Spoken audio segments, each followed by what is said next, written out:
Choka badak. Kani enin to. Mechi bon di lena dol. Katela ka mechamge. Chuye chuji kwar chol. Ka chuega jogi.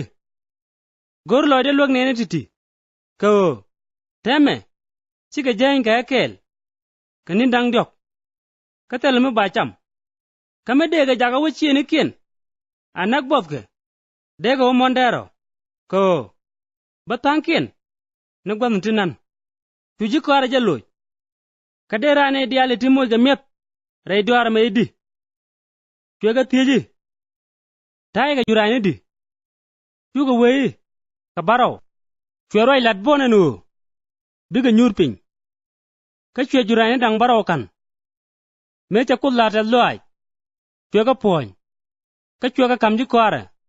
Ko biga kawa dega naat. Ka chuga ka dega bon. Ka tega ka reji tiena ba. Ka mecha ka put. Chueja larba enu. Baga dak. Chuna mith. A chuga riang. Ka chuga duat kien kwany. A chuga dini dang baro tiang. Kama nene dial. Ka bat dor dang wan. Chuega jaga wah. Kani en guadamo. Chuega ray mer kaba kel. Kani jikwara. Ka chuga rol dal manusa. Ka chuji perasi ben kaje. Ka chuga ngang nom to kaje. Ko. Gorga kabde. Chuga ja thike news. Me balar nial. Chue yeme din ngok. Ka chue wei. Ka ngu. Gori ja mene nyudo. Apuch. An lar ja ye. Pele news. Me ba kame rijeme. Chue ka bany ping. Chue loire mer kaba. Ka chue wukwi. En guadamo. Chuji kwara ja parui. Enu. Biga jurai nang karo kel. Teke ka jurai kel karo. Micha nang ray mer kaba. Chuye chuga luek. Wei. Ne karo. Katop ji perasi. Kana so berot. Chuga ruai karo. Wukei. Awa tala kon jurai. Mechi ye chuma mangach. Chuga tich. Ika ngu. Ruai ye noye awa tala kon jurai. Ngude. Kana jene mir. Kakene ni chobloi dun. Akuloi kun bom. Taye ka wang. Kachi yen gwich. Kataye ka jis. Kachi yen ling. Kachi yen ngwane tit. Meche jurane diej poñ. Ka kwine ene. Tibal dor dang diej. Kachi ade ni dang di kwany. Teji thiang ka duot. Chuka je jogi. Ka ade ni dang wel. Wideraw. Ka meche jurane dang baro poñ. Ka kwine ene. Tibal dor dang wan. Chi ade ni dang di kwany. Teji thiang ka totore. Chuka je jogi. Ka ade ni dang baro. Chuega jogi. Ngura kene ni chobloi dun. Chuka benga beseda. Ka chunadi ye chuno wun michor. Ka chunadi de lenka wo beja piap. Chue chor kep teda. Ka chueja nang rara iwech. Ka meja nyen nga ngorwe. Chue teda lap. Poinde. Ka chueja thiji. Tiga mineni. Ka chue wurwang da kamnial. Ka chue wei. Gweja naat. Duno. Cheta ga jantijal.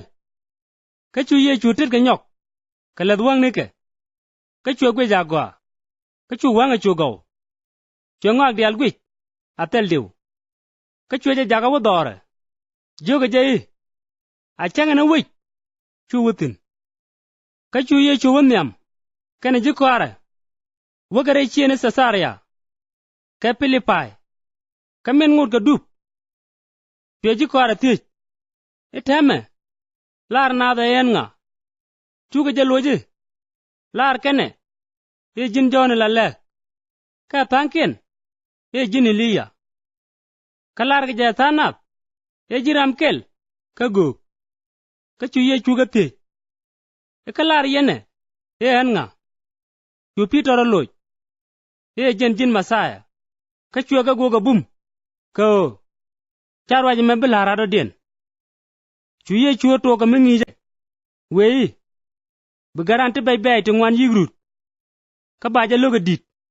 Kana bot pala tindit. Amene je gora. Ka baja nek. Kaka kor nini dang diok. Baro jeilis. Chura ja malat ke. Ajoj. Ka chu pitor ja nangega. ka chwe ja tuoga me luoga je ka chu ye churo rit ka chwe ji kora gwich ka chwe Peter luok chwe je jogi wiro duka cheitan ko chi char ne tibe ka kopany ka chere ka charna ka chwe bon ka ne jaga chol chwe ka jogi mugurano ba gwor aje jai rode ka je kabjade ka ba gwor ko ramu tek de yup ba jabat karamu tek de sup ka kwi chore da kana kwi sung ni go ba ja ken bu goy da angu michirano ke lew jek ala dungde ka bi tek de bat ka de ran ngutup ala luel ka kwi tega de ko muran poi ka kana rwani ka redi je me jega me metel ngade bugaran poi ka jaba mu oben ka goy ponya gwan kel ka jang nel tidel goy dero